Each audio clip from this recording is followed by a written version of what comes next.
What is up YouTube, RiskzzHD here, back again today with another Modern Warfare video, and in this video I'll be breaking down what is in my opinion the best class setup for the new shotgun, the VLK Rogue in Modern Warfare.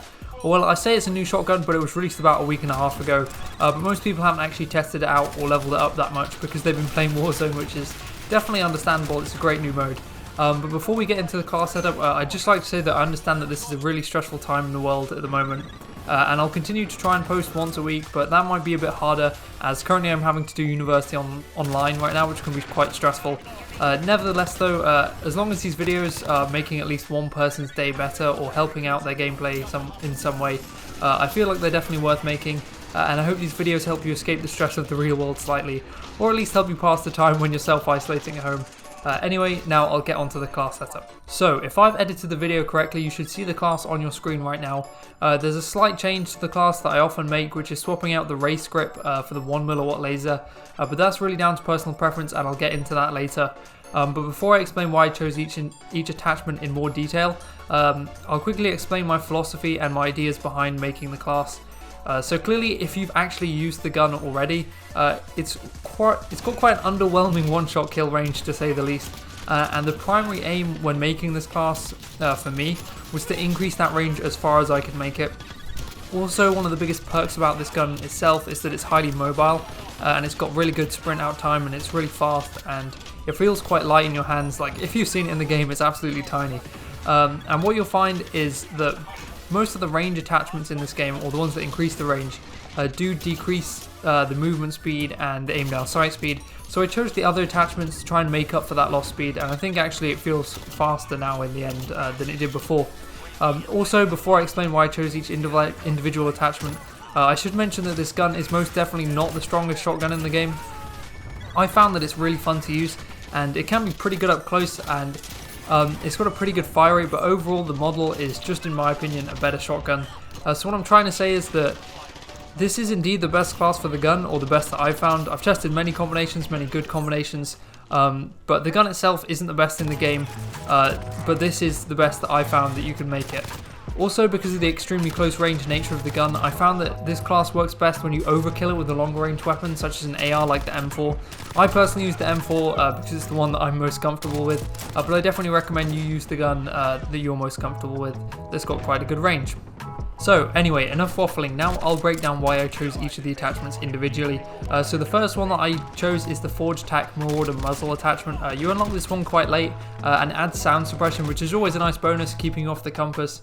But what we're really using it for is the tighter pellet spread and the additional damage range that it adds, as it's of paramount importance that we try to increase the range with this gun. As mentioned before, the other attachments will make up for the decrease in aim down sight speed this attachment brings, so you don't really need to worry about that too much at all either. Next up is the 16-inch Warlord barrel. Once again, it serves exactly the same purpose as the Forged Tack Marauder, but doesn't add the sound suppression. Yeah, it tightens the pellet spread and increases the damage range. Unfortunately, these are the only two attachments that can increase the one-shot kill range for this gun, so the rest we'll use to increase the mobility and the aim down sight speed. Alright, so the next attachment is the no stock attachment. It's always quite weird explaining that I'm using the no stock attachment, and I mean the attachment, not that I'm using no attachment in the stock section of the attachments.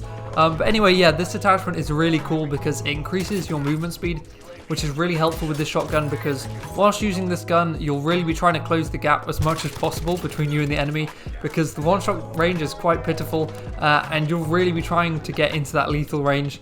And this is one of the attachments that can really help you out with that, as it increases the movement speed. Also, this attachment increases the ADS speed, which makes up for the other attachments.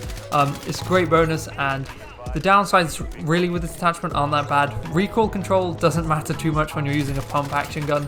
I mean, the pump action is quite fast, so maybe it doesn't recenter perfectly, but you'll be pretty close to them, or like you'll definitely land the shot if you need to fire a second one.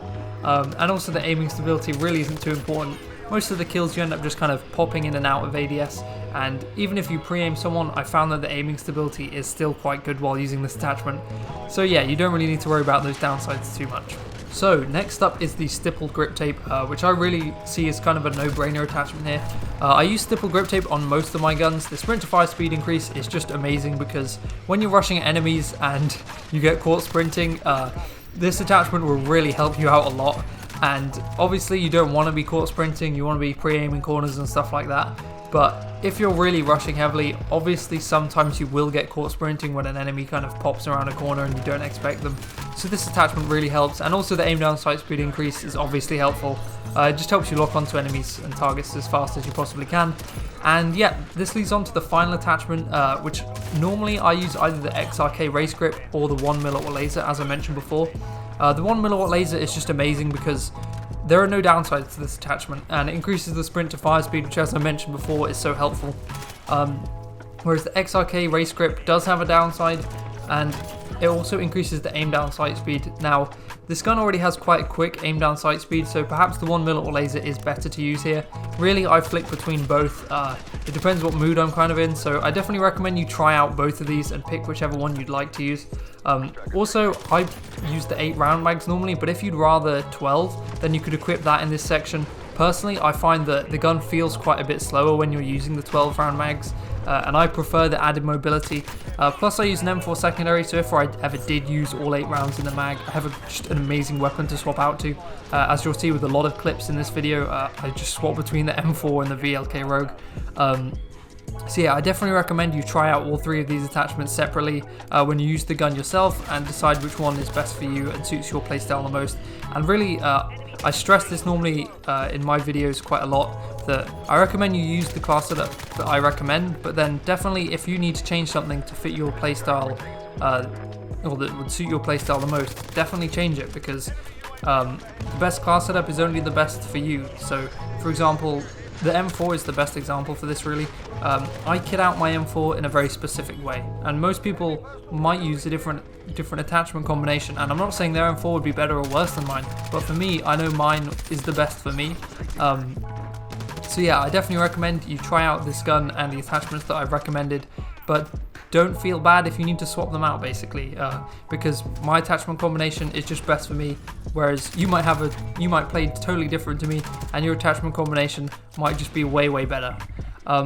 Yeah, also I thought now I should quickly mention that I did get gold camo for this gun. It's not something that I usually do unless I use a gun quite consistently, and I found myself using this gun quite a lot because even if the gun itself isn't insanely good, it's definitely something refreshing, and I'm really glad they added it.